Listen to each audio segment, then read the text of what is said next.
Hello, this is Scott Bach Hansen, Vice President of Cardinal Basketball Officials Association. And today I am introducing a new resource for Cardinal basketball officials, and that resource is Hudl.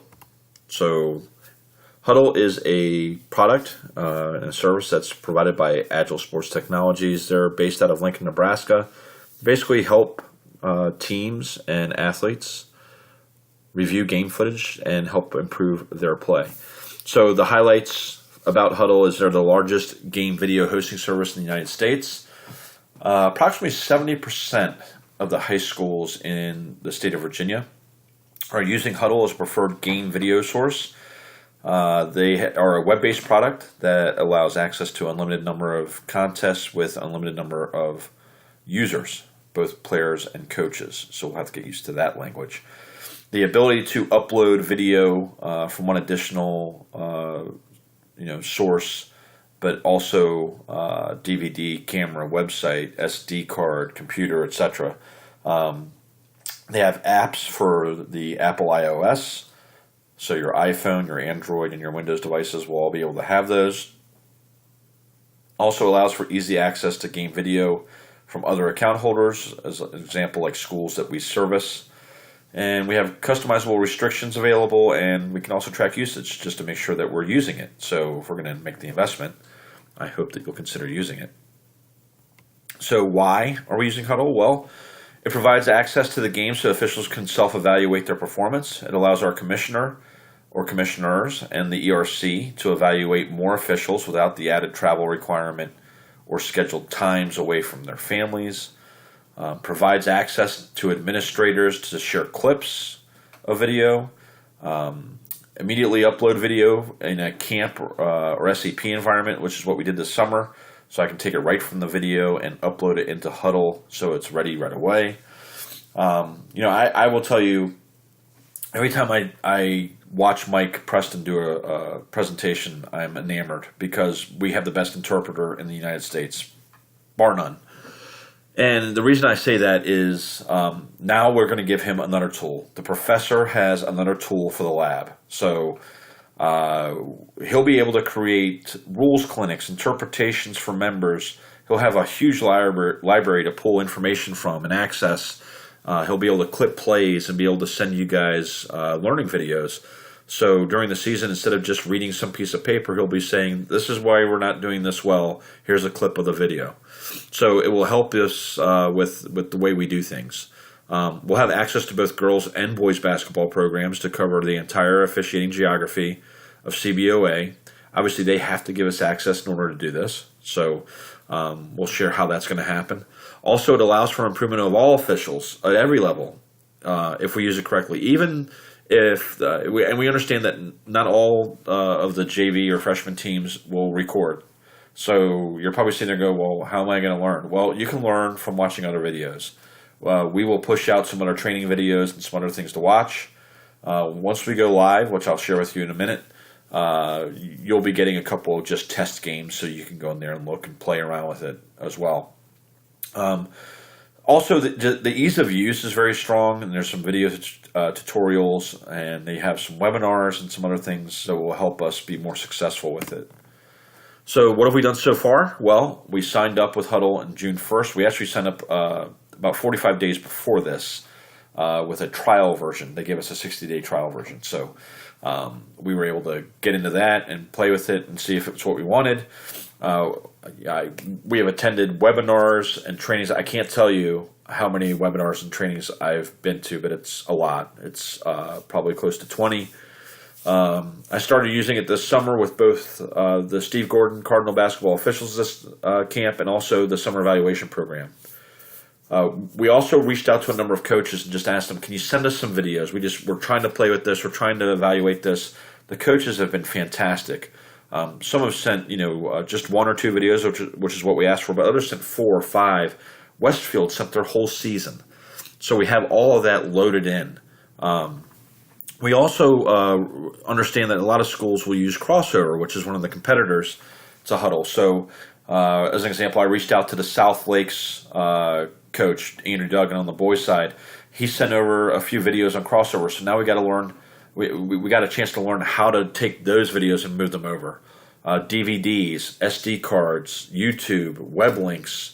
We were able to upload all those. We worked with that this summer. So, I keep saying we. I want to share with you a couple of people that have really been instrumental in helping. Besides, our new non-varsity coordinator through the ERC and Irv Green, I also want to say a special thanks to Marvin Dawkins. Marvin really led the charge this summer with the camp and with the SAP of making sure that we got all the videos completed. We had some great volunteers. If you volunteered this summer, I want to say thank you for your help. We were also very fortunate to uncover someone else who is a great resource for us and will be one of our administrators on the video coordination team. That's Fitz Stewart. Fitz came to me and said, I have a hobby of, basically doing a lot of video editing. And so I was very excited because it was taking me way too long to take a DVD that we recorded and move it over to Huddle. It was taking me almost an hour and a half to 2 hours, and in an hour and a half to 2 hours, Fitz had 5 done. So he's been a great resource for us to be able to take these videos and move them over to Huddle. So I want to thank Fitz as well. So how does it work? Well, Huddle uses team language, so players and coaches. So players are the officials in our world. Coaches are your administrative leaders. So these will be the folks that are responsible for being able to see every game and be able to push them out to you. So which brings me to what will you see? Well, you're only going to see the games or clips that are shared with you. We're not having open access. That's one of the challenges that the Coaches Association had, is they didn't want to have open access where anybody could go get it. So we're limiting that. What you won't be able to see the games that are not shared with you. So if they're not shared with you, you won't be able to get them. Now, any player, which is an official, or a coach, which is an administrator, can share their video with other teammates. So if you have a game that you think, there's a couple plays that you want somebody to see, you can either send them the whole video or you can send them clips. Okay, so we can show you how to do that as well. But this is going to be great because it's going to allow for observations to be done using video. Now I understand being in the gym is more preferred for everyone, okay? But if I have a chance, I can't go out and evaluate somebody and have my own game that night.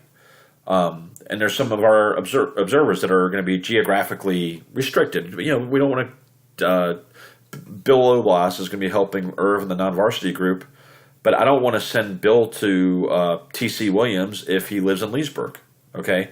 Steve Gordon lives down by South County, vice versa. I don't want to send him all the way out to Leesburg. So, we want to be, good stewards to our observers and have them benefit. But it allows any member of the ERC, any of the observers, myself, the commissioners, to be able to go in and watch plays and help identify some strengths in officials and maybe some areas where we can improve. And that's what really this is to be used for. We'll also be able to annotate and create notes to be used. We'll be able to clip videos, tag them. We can create highlights out of specific videos to a certain official. We can create labels. So if we want to, create a label for block charges or whatever, traveling, long switch, you make the call, whatever it is, we can do that and send that out. Also, just understand that just because you request your game doesn't necessarily mean we'll get it right away. Okay, there will be a way once the website is up that you'll be able to go online and request the game. Once you log in, there'll be a place where you click and you pull down the date and you can type in the host school's name and you can type in your partner's names. I think that's the way we have it set up right now. And once you hit submit, that will come to the administrators of this, and then we will go in and whatever administrator gets to it first can go in and share that video with you. Now, we're also at the mercy of the coaches and the teams putting the videos in. So I will tell you, most of them get them in the next day or two. But, there may be that one school that takes a few days. So we can certainly reach out to them and say, hey, have you sent this game up yet? Or we can go in and request it through an exchange. but we're at their mercy. So what does it cost? Well, the CBOA board of directors has been very generous about this. They've said that they want to be able to find and identify new ways that we can use resources to help strengthen the education of our officials. So I went in and did a presentation to the board this spring, and they agreed to go ahead and move forward with the trial process, and then after the trial process, report back and be able to explain how it's being used. And everything that came back was fantastic. And they have agreed to invest in Huddle for the members of this association. There is no cost to the members of Cardinal this year. And I have to tell you, that's $1,200 that was not in the budget that has been now allocated for Huddle. So they realize it's an expense, and they realize that there's some pieces to the puzzle that we have to figure out from an association standpoint. All of the fees and dues and everything that we pay for the players, or I'm sorry, for the officials, is going up. And the same thing's happening if we're going to add new investments. So you're probably going to see a dues increase, I would imagine, soon, because we haven't had one in maybe a decade or close to it. So, but for this year, it's the board is taking on the cost of this with no expense to the official. Okay, so thank you to the board of directors for that. The next steps. Well, each official will need to sign a non-disclosure agreement and turn it in. Okay. After that, you need to go in and make sure that you confirm your email address. Please do that as quickly as possible. So on Monday, after the mini clinic, so Monday the 24th of October, we will import the email addresses from Arbiter for each official and have an account to review game videos set up. You will get an email. You might have to check your spam. And we may send up an email out to you just to keep an eye on that. But an email will come to you saying that you have been added as a member of the team, and you have to go in and accept and log in and create a login and password. By the way, I wouldn't make it rocket science. I'd probably keep it the same as your Arbiter. Try to keep your basketball stuff the same. I know we all have tons of passwords to remember, but that would just be my recommendation. We've also communicated to the coaches that we asked them that they add CBOA as a player to their teams. So when they upload a video, it will automatically hit our library, and then we can send it with you. Okay, so that is one of the things that we've set up with them. The games will be pushed out by the coaches or the admins to the officials that are working those games. So if you call up and say, I want to see the Hernan South Lakes game, but you weren't refereeing the game, we won't send it to you. It's part of our non-disclosure agreement. It's part of our agreement with the Coaches Association that we as administrators won't do that. The officials that work those games, they can send you a copy of their video. If you are mentoring them, or if they can send you a clip of a play if there was something you wanted to see. Maybe you were in the stands and say, hey, can you send me a clip of that play because I really want to see what that looked like. That's up to the officials working those games. But we're not going to push out and make open access, as we talked about earlier. So each official will be responsible for how to use Huddle themselves. There'll be plenty of opportunities that you'll be able to go in and do webinars or chat or call them. We're going to have 2 live webinar dates as well. Additional assistance can be had through Huddle or reaching out to one of the CBOA video coordinators. So with that, I put together a little bit of a training video, and I would suggest that you see that next. It's basically a Huddle overview for our officials and how to use it. So if you want to see it, go to that. It's also on YouTube, and I'll push it out in Huddle as well. So thanks to the board of directors for making the commitment. Have a great day.